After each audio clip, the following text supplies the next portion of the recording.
nta gisa nko kwibyara cyane cyane umaze kubona incungu uzaba umwana umubona kare.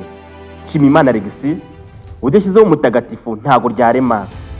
Umwana utangiye kubona amafaranga menshi cyane uri mu kigero cy'imyaka 7 ndetse n'10 yavukiye mu karere ka Burera ni murenge wa Gitovu mu gace aho bita Imutungu ni hafi neza n'umurenge wa Kinoni. Nshimiyimana Alexis mu bigaragara imyitozo ya repetition yayikoraga hafi ikiyaga cya Burera. Uyu mwana utangiye kumvikana mu rw'imisozi igihumbi akaba yatangiye kumvikana mu matwi y'abanyarwanda basaga miliyoni 15. Ni ubuhamya bukomeye cyane dore ko Imana yamuciriye inzira. Nshimiyimana Alexis akomeje kuba icyogere. Hambere hatukiga mu mashuri batubwiraga ko kapitali y'u Rwanda ari Kigali. Nshimiyimana Alexis mutagatifu yafashe Kigali nta mbunda akoresheje bidasubirwaho.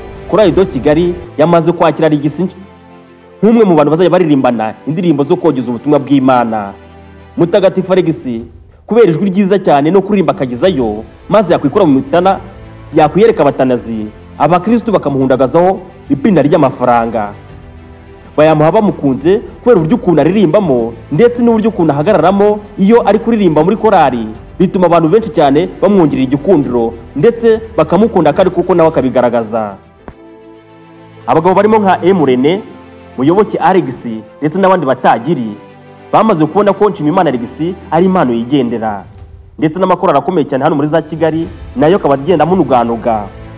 Korali abakurikiye Yesu nabo bakaba batangiye kumutera imboni, bavuga ko uyu mwana baramutse bamufashe hari icyo yabasha gukora, ndetse bakaba bamufasha nawe akazamuka.